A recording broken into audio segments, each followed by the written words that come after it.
আমি দেখতে চাই বাংলার জমিনে কাদিয়ানীরা বসবাস করবে, সমস্যা নাই। হিন্দু ভাইয়েরা বসবাস করে কোনো সমস্যা নাই, বৌদ্ধরা বসবাস করে কোনো সমস্যা নাই, ইহুদিরা বসবাস করে কোনো সমস্যা নাই। কিন্তু আমাদের একটাই কথা, কাদিয়ানীরা আমাদের মুসলমান নাম নিয়ে বসবাস করতে পারে না। যারা আমার নবীকে মানে না, যারা আমার আল্লাহকে মানে না, আল্লাহর হুকুম মানে না, ওরা আর যাই হোক বাংলার জমিনে মুসলমানের পরিচয় নিয়ে থাকবে না, কাফের কাদিয়ানি পরিচয় থাকবে। ঠিক খেলা জোরে বেজার হইতেছেন আপনারা? যে কথা বলতে গিয়েছিলাম যে আমরা বেঁচে থাকতে আমাদের সামনে যদি কেউ নবী দাবি করে, এটা কি সহ্য করার বিষয়? আরো জোরে কোন। আল্লাহর নবী বলে গেছেন, বিশ্ব নবী বলে গেছে, আমার পরে 30 জন মিথ্যা নবুয়তের দাবিদার থাকবে। কয়জন? আরো জোরে কোন কয়জন? নবীর জামানায় ছিল 3 জন। একজন বেশি শয়তান, ওর নাম হলো মুসাইলামাতুল কাজ্জাব। নামটা কি? মুসাইলামাতুল কাজ্জাব। এর যে মারছে সে আরেক দামি সাহাবী হযরতে ওয়াহশী। ওই ঘটনা বলার টাইম নাই, খালি এতটুকু বুঝেন যে ওয়াহশী যখন ওই মুসাইলামাতুল কাজ্জাবকে মেরেছে, বিশ্বনবী বলেছিল ওয়াহশী তুই আমার সামনে আসবি না, যেহেতু তুই আমার চাচা হামজাকে মেরেছ। কিন্তু যখন ওয়াহশী মুসাইলামাতুল কাজ্জাবকে মেরেছে, এরপরেও বিশ্বনবীর রওজার সামনে ওয়াহশী যায় না। আল্লাহর নবী স্বপ্নে দেখায়, ওয়াহশী রে তুই কেন আমার রওজার সামনে যাস না? তোরে দেখার জন্য তো আমার দিলটা ছটফট করে। সুবহানাল্লাহ। আরো জোরে বলেন। তাহলে একজন কাফের ভণ্ড নবীকে ওয়াহশী মারার কারণে নবী পর্যন্ত খুশি হয়ে গেছে। সুবহানাল্লাহ কোন। তাহলে আমরা যদি কোনো কায়দা টায়দায় ভণ্ড 2-1টারে মারতে পারি, আল্লাহ খুশি হবে কি হবে না? জোরে কোন, হবে কি হবে না? সুতরাং আমি বলতে চাই, আমি দেখতে চাই বাংলার জমিনে কাদিয়ানীরা বসবাস করবে, সমস্যা নাই। হিন্দু ভাইয়েরা বসবাস করে কোনো সমস্যা নাই, বৌদ্ধরা বসবাস করে কোনো সমস্যা নাই, ইহুদিরা বসবাস করে কোনো সমস্যা নাই। কিন্তু আমাদের একটাই কথা, কাদিয়ানীরা আমাদের মুসলমান নাম নিয়ে বসবাস করতে পারে না। যারা আমার নবীকে মানে না, যারা আমার আল্লাহকে মানে না, আল্লাহর হুকুম মানে না, ওরা আর যাই হোক বাংলার জমিনে মুসলমানের পরিচয় নিয়ে থাকবে না, কাফের কাদিয়ানি পরিচয় থাকবে। ঠিক খেলা জোরে কও।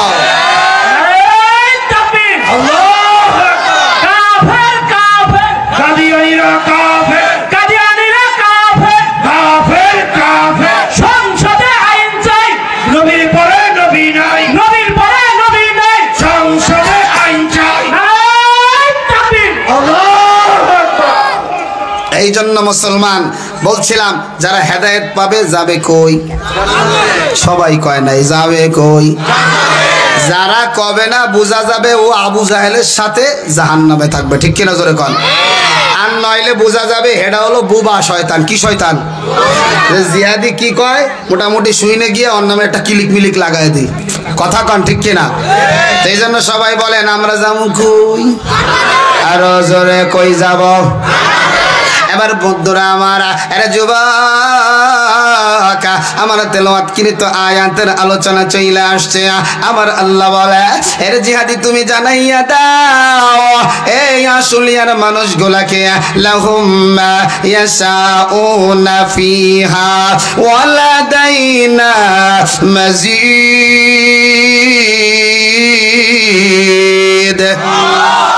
আল্লাহ বলে, আমি আল্লাহ যাদেরকে জান্নাত দেব, ওই জান্নাতের মধ্যে যা চাবে তাই পাবে। আল্লাহ আরো একটু ক্লিয়ার করে বলেছেন, আল্লাহ আমার আরো একটু স্পষ্ট করে বলেছেন। সূরা হামিম সিজদা 31 নম্বর আয়াতে আমার আল্লাহ জানাইয়া দেয়, ওয়ালাকুম ফিহা মা তাশতাহি আনফুসুকুম ওয়ালাকুম ফিহা মা তাদাউন।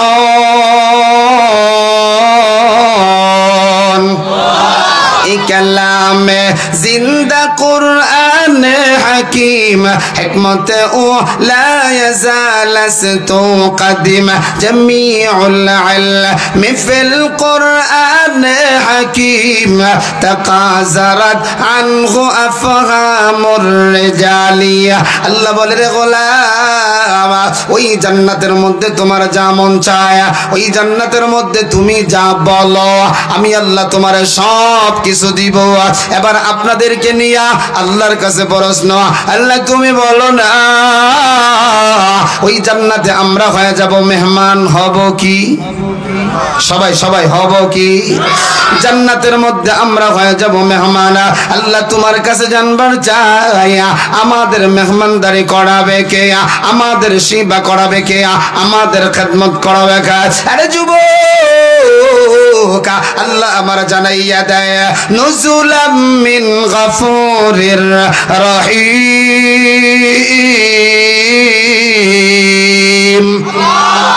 আল্লাহ বলে ও জিহাদি তুই টেনশনে পড়ে গেছ, না না না, পলাশবাড়ির মানুষগুলোরেও বলো তোমরাও টেনশন করিও না, ওই জান্নাতের মধ্যে তোমরা হয়ে যাবা আমার মেহমান, মেজবান আর কেউ না রে, মেজবান স্বয়ং আমি আল্লাহ। আরে দুনিয়ার মধ্যে দেখবা যার স্ট্যাটাস যেমন তার পরিবারে মেহমান হইলে সেবাটাও তেমন, কথা কন ঠিক কিনা? গ্রাম দেশে মেম্বারের যদি মেহমান হন গিয়ে দেখবেন টাটকা টোস কামড় দিলি কর কর করে, কথা কও। এবার যদি চিন্তা করো না মেম্বারের বাড়ি যাব না, চেয়ারম্যানের বাড়ি যাই, এবার একটু প্রমোশন হয়েছে, এক কাপ রং চা আর নরম একটা বিস্কিট, প্রমোশন মনে করলো না রে না, এমপি সাহেবের বাড়ি যাব, দেখা যায় কিছু ডাল ভাত আছে, কথা কও ঠিক কিনা? যুবক আমি বুঝাইতে চাই আল্লাহ হবে আমাদের মেজবান, আমরা হব আল্লাহর মেহমান। আল্লাহ যদি আমাদের মেজবান হয় আদর আপ্যায়নটা কত মজার, সুবহানাল্লাহ। আরো জোরে আরো জোরে। আল্লাহর নবী জানাইয়া দেয় সর্বনিম্ন সর্বছোট যাকে জান্নাত দেওয়া হবে আমার আল্লাহ ওই মানুষটাকেও 10টা দুনিয়ার সমান একটা জান্নাত দেবে। এরা যুবক ভাই সর্বনিম্ন ছোট জান্নাত যাকে দিবে আল্লাহর নবী বলেন তার খাদেমের অবস্থাটা কি? আল্লাহর নবী বলেন লি আহলিল জান্নাতি আদনা লি আহলিল জান্নাতি লাহু ৮০,০০০ খাদেম। বলে সর্বনিম্ন যে ছোট্ট জান্নাত পাবে আমার আল্লাহ ওই মানুষটাকেও ৮০,০০০ খাদেম দান করবে। কয় হাজার ৮০,০০০ খাদেম আমগো কারো আসেনি? ৮০,০০০ কর, নিজের বউটাই নিজের খেদমত করে না আর খাদেম কই বাবু, কথা কও ঠিক কিনা? কারণ বর্তমানে বউ মহিলারা দিশাহারা হয়ে গেছে, চতুর্মুখী বিভিন্ন ধরনের ষড়যন্ত্র। এখন আর স্বামীর সেবা বউ করে না, কয় একটু পানি দাও, কয় একটু দয়া করে ঢাইলে খাও, কথা কন, হ্যাঁ কথা কন। হ্যাঁ হ্যাঁ, আর যদি কয়ে দেও আমার শরীরটা একটু SMS করতেছে, শরীরটা একটু কি মেসেজ ম্যাচ করতেছে, দাও না একটু বানাইয়া দাও, ক তোমারটা তুমি বানাই নাও, আমি কাজ করে আইছি, কথা কন ঠিক কিনা? তাহলে নিজের স্ত্রী যার থেকে আমরা সেবা পাইতে চাই, যার ব্যাপারে শরীয়ত বলছে, সেও আমগো কি করে না, খেদমত করে না, আর খাদেম তো দূরের কথা। যুবক একজন সর্বনিম্ন জান্নাতীকে আমার আল্লাহ ৮০,০০০ খাদেম দান করবে, সুবহানাল্লাহ। এ যুবক ভাই ওই জান্নাতে আরো কত মজার আছে, আস্তে আস্তে কইরা আলোচনা সামনে যাবে আর মজা আসবে। এবার একটা প্রশ্ন করতে চাই, ওই জান্নাত মরার আগে না পরে? আরো জোরে আরো জোরে। অনেকে খালি মরার আগে তো পরে তো জান্নাত আগেই কয়। আল্লাহ তুমি জান্নাত দাও না, কে দিয়ে দাও তাড়াতাড়ি। আল্লাহ কয় তোরে কেমনে দেবো, তুই তো নামাজই পড়িস না, কথা কন ঠিক কিনা? এ যুবক ভাই মরা লাগবে কি লাগবে না? আরো জোরে কন। মরতেই হবে যখন শহীদি মরণ দিও আমাকে, জোরে কও ঠিক কিনা? কারণ শহীদি মরণে সব গুনাহ মাফ। কি সুবহানাল্লাহ কালকে কবেন? আগামীকাল সকালবেলা সুন্দর করে নাস্তা করে কবেন। ওই জিহাদি কালকে বয়ান করে গেছিল, নাস্তা যখন খাইছি শক্তি হয়েছে, সুবহানাল্লাহ জোরে কই। কালকে ওই সময় সুবহানাল্লাহ কইলে মানুষ আপনারে পাগল বলবে কিনা? তাহলে এখন সুবহানাল্লাহ এখন বলা লাগবে, ঠিক কিনা জোরে কন? আরে যুবক ভাই তাহলে মরা লাগবে, তাহলে মরতেই হবে, যখন দুনিয়ায় আসলাম কেন? আমার আল্লাহ জানে। এই প্রশ্নটা আপনারা করতে পারেন।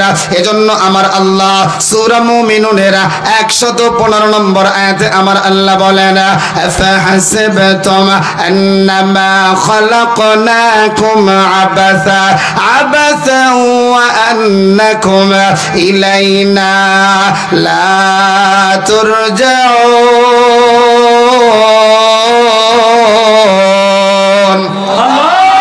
আল্লাহ বলে, রে গোলাম, তুমি মনে করেছো আমি তোমাকে এমনি বানাইলাম? না রে না, আন্নামা খালাকনাকুম আবাসা, খালি খালি বানাই নাই, অনার্থক বানাই নাই।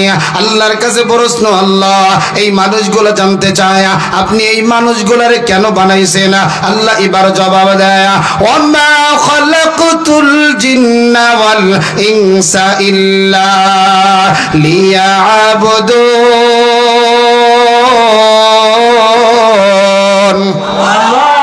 আল্লাহ বলে, রে গোলাম, আমি আল্লাহ বানাইলাম কেবলমাত্র শুধুমাত্র ইবাদত করবা আমি আল্লাহর, দাসত্ব করবা আমি আল্লাহর, গোলামি করবা আমি আল্লাহর। জোরে বলো, গোলামি হবে কার?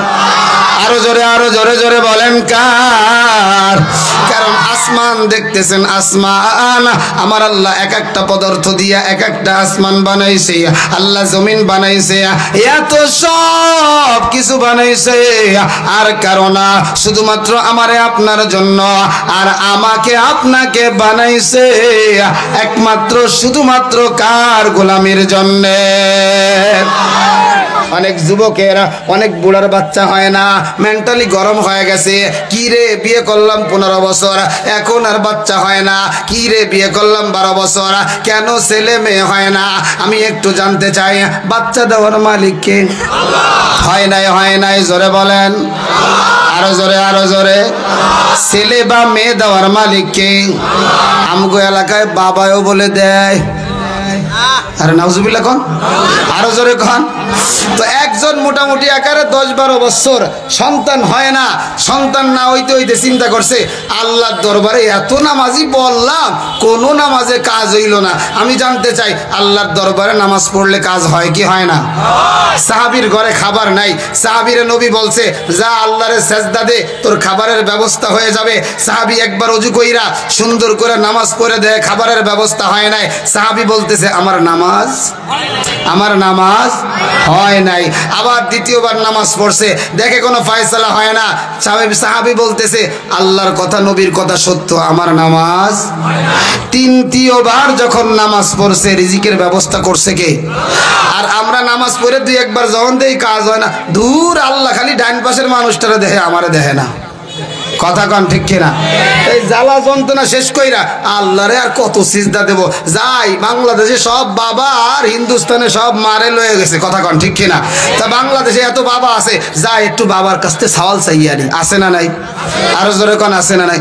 তা এক খাটাস বাবার কাছে ছেলে চাইতে গেছে, যাইয়া কয়, একটা পোলা দে রে খাজা, একটা পোলা দে, একটা পোলা দে রে খাজা, একটা পোলা দে, কামাই খাওয়ার আশা নাই রে, মাটি দিব কে? আমি অনেকক্ষণ এটা চিন্তা করলাম, কি রে কামাই খাওয়ার আশা নাই, মাটি দিব কে? তা আমি চিন্তা করলাম যে এটি আল্লাহর কাছে চাইয়ে যেই সন্তান দুনিয়ায় আনছে, সেই সন্তান বৃদ্ধাশ্রমে দিয়ে কইতেছে তোরে খাওয়াবো না, আর যেটা শয়তানের কাছ থেকে চাইয়ে আনবো, খাওয়ানো তো দূরের কথা, বাড়িতে পিঠেই নামাবে। ঠিক কিনা জোর কর? এই জন্য কৌশল অবলম্বন করে কয়, কামাই খাওয়ার আশা নাই, মাটি দিব কে? নাউজুবিল্লাহ কন। চাইতে হবে কার কাছে? আরো জোরে, আরো জোরে। আপনারা বেজার হইতেছেন? খারাপ লাগতেছে? চলবে কি চলবে না? কারা কারা চলার পক্ষে হাত দুটো দেখায় দেয়?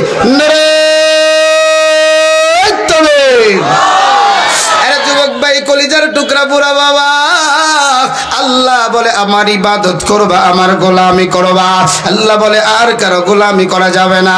ও আল্লাহ, একটু বলো না, তোমার ইবাদত করব কতক্ষণ, তোমার গোলামি করব কতক্ষণ? আল্লাহ বলে ওয়াবুদ রব্বাকা হাত্তা ইয়াতিয়াকাল ইয়াকিন, দেহের মধ্যে প্রাণ থাকবে যতক্ষণ, ইবাদত করবা ততক্ষণ। আল্লাহ রে, তাহলে বোঝা গেল এক সময় আমার দেহে প্রাণ থাকবে না। আল্লাহ বলে হ্যাঁ, তোমার দেহে এক সময় প্রাণ থাকবে না। আল্লাহ বলে কুল্লু নাফসিন যায়িকাতুল মাউত সুম্মা ইলাইনা তুরজাউন। আল্লাহ বলে যত প্রাণওয়ালার প্রাণী আছে, প্রাণী দুই প্রকার, একটা হলো হাইওয়ান নাতিক, আরেকটা হলো হাইওয়ান নাহেক। একটা হলো বুঝ সম্পন্ন প্রাণী, আরেকটা হলো অবুঝ প্রাণী। বুঝ সম্পন্ন প্রাণী পৃথিবীতে দুই প্রকার, এক হলো মানুষ, আরেকটা হলো জিন। অবুঝ সম্পন্ন প্রাণী হলো মার যত আছে গরু ছাগল ঘোড়া ভেড়া বকরি, সব অবুঝ সম্পন্ন প্রাণী। আল্লাহ বলে সকলের মরণ হবে। আল্লাহর এবার প্রশ্ন, আল্লাহ মরণ থেকে যদি একটু পালাইয়া বেড়াইয়া, বাংলাদেশের মানুষ আমি থাকবো না, বাংলাদেশে চলে যাব ইন্ডিয়ায়, হয়তো বা বাংলাদেশের মানুষ আমি চলে যাব চাঁদের দেশে, ওই জায়গায় গিয়ে একটা কাচের ঘর বানাবো, ওই ঘরের মধ্যে আমি পলাইয়া থাকবো।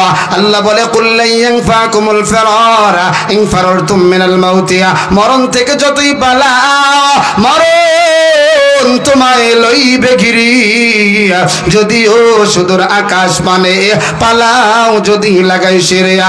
এ যুবক ভাই কলিজার টুকরা পোড়া বাবা, এত সময় আলোচনা দেওয়া একটা বিষয় ক্লিয়ার হয়ে গেল, মরা লাগবে। কথা বলো আরো জোরে। আমার বাবা তো বাইসে আছে, দাদাও, আমার দাদা কিন্তু দুনিয়ায় থাকার অনেক চেষ্টা করেছে। আমার দাদির যখন অসুস্থ হয়, দাদি বলেছে আমার হসপিটালে নিয়ে যাও। আমার দাদা আর দাদি বুঝলে কথা না, সব মানুষগুলো বলে মানে দুনিয়ায় আরো কিছুদিন থাকতে চায়। পলাশ বাড়ির যুবক, লেবু বাগানের কলিজার টুকরা পুরা বাবা, মরণ যখন আসবে রে, ওই সময় হাজার চেষ্টা করেও দুনিয়ায় থাকা যাবে না। হিন্দু বলো, বৌদ্ধ বলো, খ্রিস্টান বলো, নাসারা বলো, ইহুদি বলো, সবাই জানে সব মাসআলায় একমত না, খালি মরণের মাসআলায় একমত। মরণ হবে রে, মরণ হবে রে। এবার মায়ের নবীর একটা হাদিস একটু দিলের কানটা লাগাইয়া শোনো। হযরতে বারা ইবনে আযিব থেকে হাদিসটি বর্ণিত। বিশ্ব নবী রাহমাতুল লিল আলামিনের একজন আনসার সাহাবী মরণ হয়ে গেল। আনসার সাহাবার জানাজাটা পড়ার জন্য মায়ের নবীর সাথে সাহাবায়ে কেরাম জানাজা স্থলে চইলা যায়। এবার সবাই একসাথে জানাজার নামাজ পড়ে, এবার লাশটারে কান্দে লইয়া এবার মায়ের নবীর সাহাবীকে যেই জায়গায় দাফন করা হবে ওই কবরের কাছে গিয়া কবরের ডান পাশে পশ্চিম পাশে খাটিয়া ডারাইখা আমার মায়ের নবী সাহাবীর কবরের পাশে বইসা আমার মায়ের নবী বইসা নিচের দিকে তাকাইয়া কি যেন চিন্তা করে। সব সাহাবায়ে কেরাম আমার মায়ের নবীর দিকে তাকাইয়া রইছে। হঠাৎ করে আল্লাহর নবী বিশ্ব নবী রাহমাতুল লিল আলামিন মাথাটা উঠাইয়া সাহাবায়ে কেরাম রে ডাইকা ডাইকা কায়া, হে আমার সাহাবার দল, কানটা খুলে শুনে নাও, এই কবরের আযাব থেকে আল্লাহর কাছে পানা চাওয়া। এই কথাটা আল্লাহর নবী একবার না, এই কথাটা আল্লাহর নবী তিনবার বলেছেন। আল্লাহর নবীর তো তিনবার বলার কোনো দরকার হয় না, এরপরেও কেন বলছেন যুবক, যাতে করে সাহাবায়ে কেরাম যেন গুরুত্ব দেয়। এরপরে আমার মায়ের নবী বলে ইমানদারেরও মরণ হয়, বেঈমানেরও মরণ হয়। আমিও বলতে চাই এর পলাশ বাড়ির যুবক, এ কলিজার টুকরা বুড়া বাবা, একটু দিলের কানটা লাগাইয়া বয়ান শুনে রে বাবা, কারণ মরণের সময় তোমারও আসবে রে, মরণের সময় আমারও আসবে।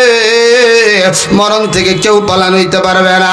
আল্লাহর নবী বলেন ওয়া ইন্নাল আবদাল মুমিনা, ইমানদার দিনদার পরহেজগার আল্লাহ ওয়ালার যখন মরণ হয়, আসমান থেকে একজন নয় রে, দুইজন নয় রে, শত শত ফেরেশতা আল্লাহর বান্দার আত্মাটাকে স্বাগত জানানোর জন্য আল্লাহর বান্দা বান্দির সামনে হাজির হয়ে যায়।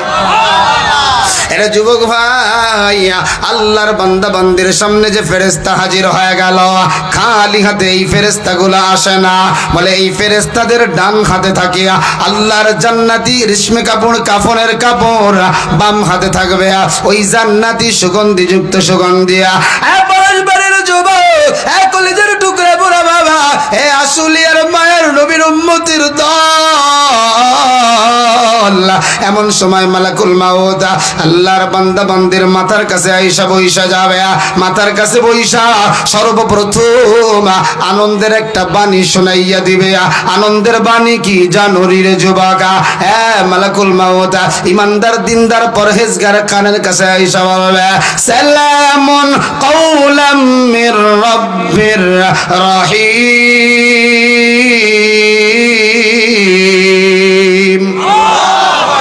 আজরাইল আইসা কয়, এ পলাশবাড়ির আব্দুল করিম, তোর কোনো চিন্তা নাই, কারণ মহান আল্লাহ তোমারে সালাম জানিয়েছে। সালাম দিছে কে? আল্লাহ যারে সালাম দেয় তার কোনো ভয়, আরো জোরে কোন কোনো ভয়? যুবক ভাই, আম্মাজান খাদিজা মায়ার নবীর জন্য পাহাড় বাইয়া বাইয়া খাবারটা নিয়ে ওঠে। এমন সময় আল্লাহ জিবরাইলকে পাঠাইয়া দিছে, জিবরাইল যারে যা আমার নবীরে গিয়ে বলো আমি আল্লাহ ওই বুড়ি মহিলাটারে সালাম দিয়েছি। সুবহানাল্লাহ। যুবক ভাই একটু সামনে আসি, সামনে আসি সবাই, একটু সামনে আগে আসেন, পিছনে লোক জায়গা কষ্ট হচ্ছে, আগে আসেন। মাশাআল্লাহ মাশাআল্লাহ, অনেক দামি মজমা। আল্লাহু আকবার। আল্লাহ আজকের মজমাকে কবুল করেন, জোরে বলেন আমিন। জোরে হয় না, জোরে বলেন আমিন। আমিন আমিন আল্লাহ আমিন। কারণ আমিন বললে কবুল করে কে? জোরে বলেন কে? একটু একটু কষ্ট করে আসি, সামনে চলে আসি, সামনে খালি জায়গা পুরা করি, জোরে বলেন আমিন। আল্লাহ বক্তা শ্রোতা সকলকে কবুল করে মাফ করে দেন, জোরে বলেন আমিন। যুবক ভাই, কলেজের টুকরা বুড়া বাবা, ওই যে আজরাইল কানের কাছে এসে সালাম দিয়ে দিছে। সালামটা দেওয়ার পর এমন সময় আমার আপনার দিনদারের আত্মাটারে মজা কইরা কইরা ডাকে, আমার আপনার আত্মাটারে মজা কইরা কইরা ডাকে, ইয়া আইয়াতুহান নাফসুল হামিদা, হে প্রশংসিত আত্মা, উখরুজি, আয় আয় আয় বের হ। এবার আমার আপনার আত্মা প্রশ্ন করে, এ আজরাইল বলো না আমি কই যাব? আজরাইল বলে, ইলা রব্বিকা, তুমি তোমার রবের কাছে যাওয়া। সুবহানাল্লাহ। আরো জোরে, আরো জোরে। এবার দিনদার পরহেজগার মুত্তাকির আত্মাটা ডাইকা ডাইকা কয়, আমি যে আমার রবের কাছে যাব, কোন অবস্থায় যাব? আজরাইল বলে, রাদিয়াতাম মারদিয়া, তোমার আল্লাহ তুমি বান্দা বান্দির প্রতি খুশি হয়ে গেছে। এমন সময় ডাকতেছে আজরাইল, মুহূর্তের মধ্যে ইমানদারের আত্মাটা আজরাইলের হাতের মধ্যে চলে আসে। আজরাইলের হাতের মধ্যে যখন আত্মাটা আসে, ওই সামনে হাজার হাজার ফেরেশতা, রহমতের ফেরেশতারা বইসা রইছে। ওরা ডাক দিয়া কয়, আজরাইল মালাকুল মাউত রে, আত্মাটাই কাফনের কাপড়ের মধ্যে দিয়া দাও। আত্মাটারে যখন কাফনের কাপড়ের মধ্যে দিয়ে দিবে, সুন্দর করে এমন করে পেঁচাইয়া পুরা জামাত নিয়ে আসমানের দিকে উঠতে থাকবে। আসমানের নিচে অনেক দায়িত্বশীল ফেরেশতারা আছে, ডাইকা ডাইকা বলবে, তোমরা কারা গো? কোন মানুষটার আত্মা হয়ে যাও? বলে, এইটার মধ্যে যে আত্মা আছে। কেমন করে বুঝলা রে? বলে, ওইটার মধ্যে যে আত্মা, তার ঘ্রাণে আমাদের নাকগুলা সুরভিত হয়ে গেছে। আস্তে আস্তে কইরা ইমানদারের আত্মাটাকে প্রথম আসমানে নিয়ে যায়। শর্টকাট বলে যাচ্ছি, এরপরে দ্বিতীয় আসমান, এরপরে তৃতীয় আসমান, প্রতি আসমানে ব্যাখ্যা আছে, বলার টাইম নাই। এরপরে চতুর্থ আসমান, এরপরে পঞ্চম আসমান, এরপরে ষষ্ঠ আসমান, এরপরে সপ্তম আসমান। যে আসমানটা ইয়াকুত পাথর দিয়ে আল্লাহ বানাইছে, আয় আসমানের উপরে আরশে আজিমের কাছে আমার আল্লাহর সামনে যখন সাত আসমানের উপরে রূহটা নিয়ে ফেরেশতারা হাজির, আল্লাহ বলে, ও ফেরেশতা, আর সাত আসমানের উপরে থাকার দরকার নাই। উকতুবু কিতাব আবদি ফি ইল্লিন, আমার বান্দার আমল নামাটা ইল্লিনে লিখে দাও। আল্লাহ বলে তার আত্মাটা 7 আসমানের উপরে আর রাখার দরকার নাই। এই মুহূর্তে যাও আমার বান্দার কবরের মধ্যে আত্মাটা ঢুকাইয়া দাও। আমার আপনার দেহের মধ্যে যখন আত্মাটা ঢুকাইয়া দেওয়া হবে, আমি আপনি কবরে জীবিত হয়ে যাব। ফায়াতিয়া বিহি মালাকুল মালাকানা, এমন সময় দুইজন ফেরেশতা কবরে আসবে। এ যুবক, ফাইজুলিসানিহি, ওই ফেরেশতাগুলো আমার আপনার পিছন দিয়ে হাত দিয়ে আমাকে আপনাকে বসাবে। ফায়াসআলানিহি, ওই ফেরেশতা আমাকে আপনাকে এক এক কইরা 3টা প্রশ্ন করবে। 1 নম্বর প্রশ্ন, মার রব্বুকা, জোরে বলো রব কে? আওয়াজ হয় নাই, জোরে বলো কে? আরো জোরে বলেন কে? কারণ আল্লাহর নাম দিলে একটা কম্পন হওয়ার দরকার আছে না নাই? আরো জোরে, আরো জোরে আওয়াজ দিয়ে বলেন, আরো জোরে। ইন্নামাল মুমিনুনাল্লাযীনা ইযা যুকিরাল্লাহ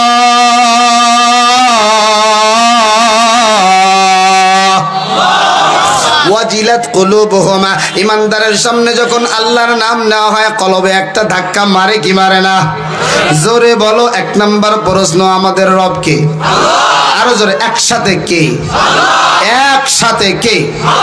এভাবে হাত উস করুন আর বলেন, এই যে এরকম থাকবে, আমাদের রব কে? একসাথে ওঠে নাই। আমাদের রব কে? আমাদের রব কে? আল্লাহর বান্দা বলবে রব্বি আল্লাহ। 2 নম্বর প্রশ্ন, ওমা দিনুকা, তোমার ধর্ম কি? একসাথে বলেন, আমাদের ধর্ম কি? একসাথে ইসলাম। আমাদের ধর্ম কি? আরো জোরে কি? ইসলাম। 3 নম্বর প্রশ্ন, আমার নবীরে দেখাইয়া বলবে মান হাদার রাজুল আল্লাযী বুইসা ফীকুম, এই লোকটারে চিনানি? আমার মতো দিনদার দাড়িওয়ালারা বলবে চিনবো না কেমন? যুবক বয়সে দাড়ি লাগাইয়া দিছি রে, এই লোকটারে কেমন করে চিনবো না? আমার আল্লাহ বলবে সাদাকা আবদি গায়বি আবুস, আল্লাহ বলবে ও ফেরেশতা, আর আমার বান্দা বান্দিরে কষ্ট দিস না রে, আমার বান্দা সত্য কথা বলেছে, আমার বান্দি সত্য কথা বলেছে। এই মুহূর্তে আমার বান্দার শরীর থেকে কাফনে কাপড় খইলা জান্নাতি কাপড় পরাইয়া দেয়া, কবরের মধ্যে জান্নাতি বিছানা বিছাইয়া দেয়া, আমার বান্দা দুনিয়ার জমিনে কেমনে একটা রুমে ঘুমাইব রে, লাইট বন্ধ হয়ে গেলে অন্ধকার হয়ে যাইত, আজকে আবার কবরে ঘুমাইতে পারবে না। আমার জান্নাতের সাথে আমার বান্দার কবরের সাথে একটা রাস্তা করিয়া দাও। এ যুবক ভাই, ইমানদারের মরণটা কত ভালো। আল্লাহর নবী এই কবরের পাশে বইসা বলতেছে, ওয়া ইন্নাল আবদাল ফাজিরা, পাপাচারদের যখন মরণ হয়, সুদখোর জিনাকার বেপরদাওয়ালা বেনামাজির যখন মরণ হয়, আসমান থেকে তার আত্মাকে স্বাগত জানানোর জন্য হাজার হাজার ফেরেশতা আসে, তবে ওই ফেরেশতার হাতে থাকে দুর্গন্ধযুক্ত একটা সালার ছড়। এ যুবক মালাকুল মাউত, এমন সময় আজরাইল তার মাথার কাছে আসে, এ কলিজার টুকরা বুড়া বাবা রে, একটু দিলের কানটা লাগাইয়া দে। এমন সময় মালাকুল মাউত আজরাইল আসে, আজরাইলের চোখ তখন আর 2টা থাকে না রে, চোখ হয়ে যায় 12টা। আজরাইলের প্রত্যেকটা ফসমের গুড়া দিয়ে আগুন বের হয়, আগুন বের হয়। আজরাইলের হাতে একটা মুগুর থাকবে রে, ওই মুগুরটা সাধারণ কোন মুগুর নয়, জাহান্নামের আগুনের তৈরি মুগুর। আজরাইল এই মুগুরটা দিয়া বেঈমান বেনামাজি সুদখোর জিনাকার বেপরদাওয়ালা মা বাবার অবাধ্য সন্তান, এ যুবক ভাই ঢাকার বুকে তো অনেকে আছো মা বাবার অবাধ্য সন্তান, আজকে তো মায়ের হজ করার জন্য বসি নাই রে, খালি এতটুক তোরে বইলা যায়, মা বাবারে কষ্ট দিবি যারা, আল্লাহর তরি জাহান্নামে আজীবন জ্বলবি তারা। এ যুবক ভাই, তুই মনে করস তোর মা এখন আর ভালোবাসে না, তুই অনেক টাকার মালিক হয়ে গেছো, তোর বউ বারবার কয় তোমার মা তো খালি সম্পদের দিকে তাকায় না রে যুবকরা, 101 বার কসম করে বলতে পারি রে, পৃথিবীর কোন মা সন্তানের সম্পদের দিকে তাকায় না রে, কারণ ওই মারে ফোন করে জিগায় দেখ সন্তানগুলা পড়ালেখা চাকরির কারণে ঢাকায় থাকে, ওই মা একটা দিনের জন্য ওই বাড়িতে বৈশা এক টুকরা মুরগির গোশত খায় না রে যুবক। যার জ্বলন্ত প্রমাণ আমি রে যুবক। কিন্তু মায়ের হস্ত আজকে করবো না, খালি এতটুকু মনে রাখবি আল্লাহর নবী বলছে সন্তান যখন মায়ের চেহারার দিকে তাকায় আমার আল্লাহ একটা কবুল হজের সওয়াব দিয়ে দেয়। এই যুবক ভাই, বেঈমান বেনামাজি সুদখোর জিনাকারের যখন মরণ হয় আজরাইল ভয়ঙ্কর আকারে আসে, আজরাইল শরীরের মধ্যে পিটাইয়া পিটাইয়া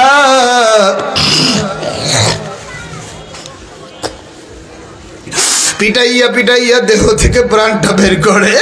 এই জন্যই তো বেঈমান বেনামাজি সুদখোর জিনাকার এদের আত্মাটা ডাইকা ডাইকা কয়, এ আমার কলিজার টুকরা সন্তান আমারে কবরে দিও না।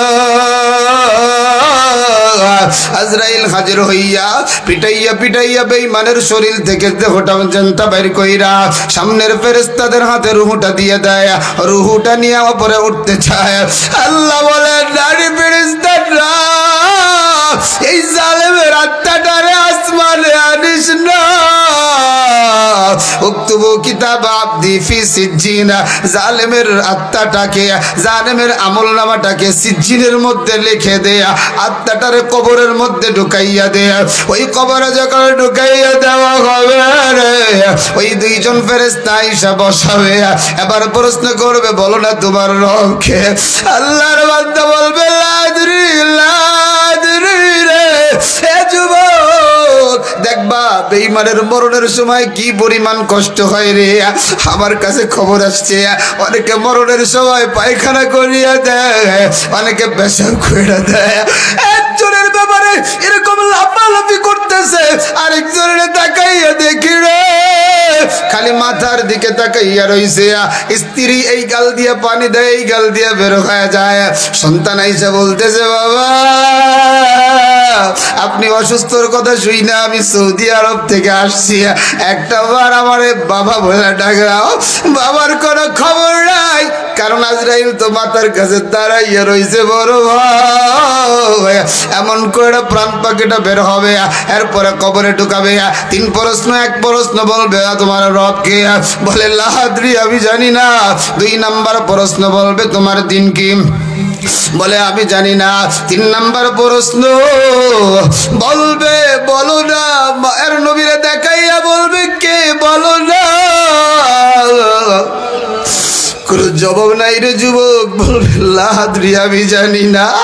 এমন সময় ফেরেশতারা প্রশ্ন করবে তোমাদের পল্লী বিদ্যুৎ এলাকায় আলামিয়াতিকুম নাজির, কোন আলেম কি তোমাদেরকে এই ভয়ের বয়ান করে নাই?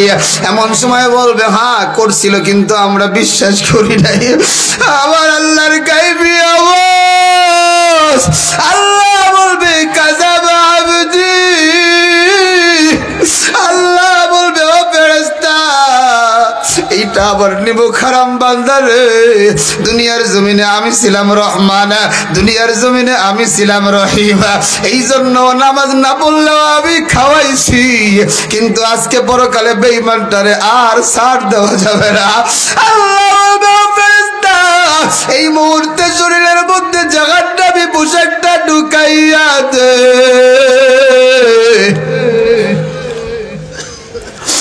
এই পলাশবাড়ির যুবক এ নবীর উম্মতের দল, এরে পর্দার আড়ালে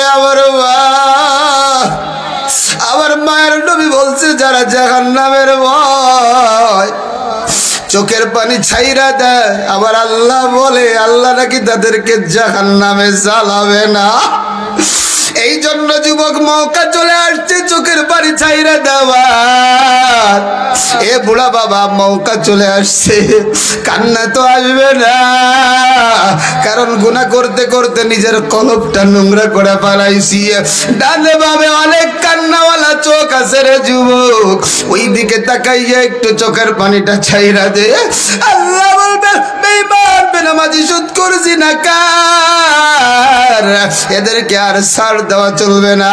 জাহান্নামী পোশাকটা শরীরের মধ্যে পরাইয়া দাও, বিছানাটাও জাহান্নামী বিছানা বিছায়া দাও, আর আবার জাহান্নামের সাথে ওর কবরের সাথে একটা রাস্তা কইরা দাও। এ পল্লী বিদ্যুতের কলিজার ভাই, এ ভাইয়ের নবীর উম্মতের দল, দিলের কানটা একটু লাগাইয়া দিন আর যুবক। আল্লাহর নবী বলেন বেঈমান বেনামাজি সুদখোর এদেরকে যখন কবরে রাখা হবে, এই জাহান্নামী পোশাক পরানোর পরে আরো 3টা শাস্তি দেওয়া হবে। 1 নম্বর শাস্তি রে যুবক, মায়ার নবী বলেন ডান পাশের মাটি বাম দিকে এত জোরে চাপ দিবে, বলে একটা পাজরের হাড্ডি আরেকটা পাজরের হাড্ডির মধ্যে ঢুইকা যাবে রে যুবক, হাড্ডিগুলো চূর্ণ বিচূর্ণ হয়ে যাবে রে বাবা। এলাকার মধ্যে কি দেখো না, একজনের যখন পা ভেঙে যায়, হালকা একটু ব্যান্ডেজ করেছে, রাত্রে গভীর চিল্লায় চিল্লায়, ও ভাই কেন চিল্লাও? তোমার কারণে তো আমাদের ঘুম হয় না। বলে আবার পায়ের মধ্যে কি ব্যথা। এ যুবক ভাই, বুড়া বাবা, এক পাজরের হাড্ডিটা আরেক পাজরে যখন ঢুইকা যাবে, কেমন করে সহ্য করবা রে বাবা? আল্লাহর নবী বলেন শুধু তাই না রে, ওই কবরের মধ্যে 99 থেকে 70টা সাপ ঢুকায় দাও। এ যুবক ভাই, এই এলাকাগুলোতে একসময় অনেক বন জঙ্গল ছিল, রাস্তায় একটা সাপ যদি ফস কইরা উঠছে, যুবক ডানে যাবে না বামে যাবে, দৌড়ায় পালায়, হাত ভাঙ্গে না পা ভাঙ্গে, জামা ছিঁড়ে না কি হয় দেখে না। ওই কবরের মধ্যে 70 থেকে 99টা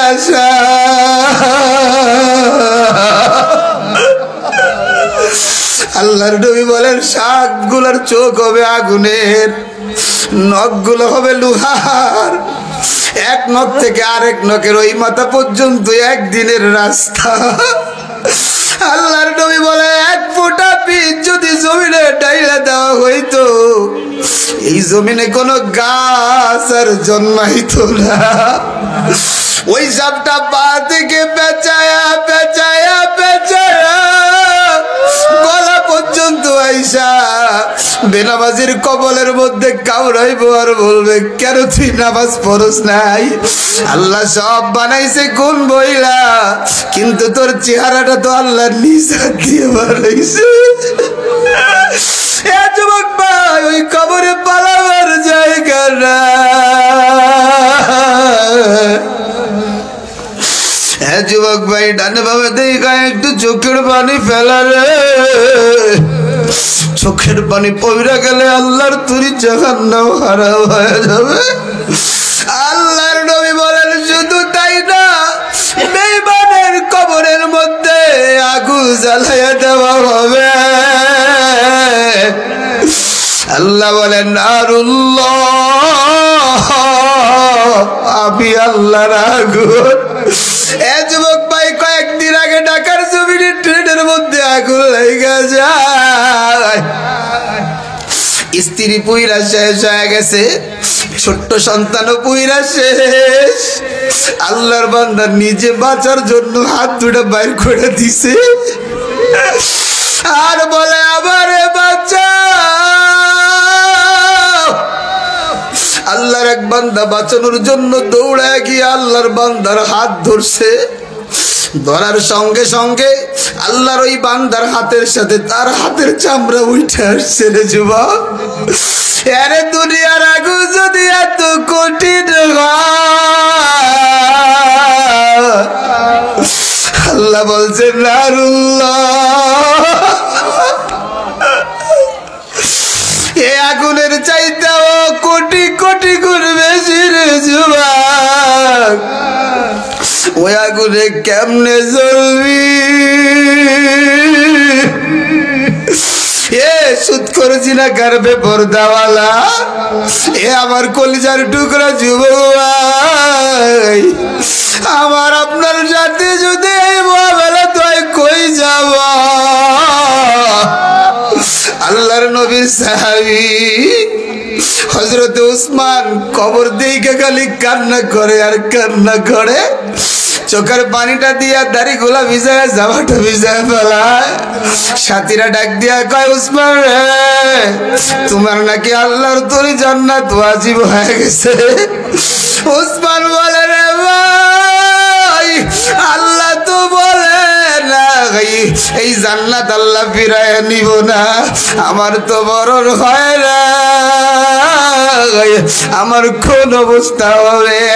এ পল্লী বিদ্যুৎ পলাশবাড়ির যুবক ভাই, আপনার আমল আমার আমল কবুল হয় কি হয় না জানি না রে।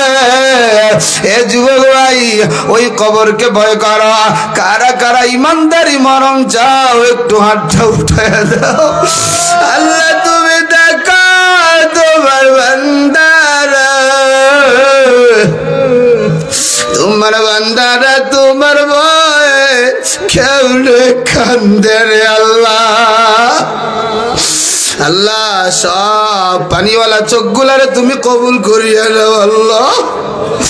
পানিওয়ালা চোখের ওসিলায় যাদের চোখে পানি নাই তাদেরকেও কবুল করে নাও আল্লাহ।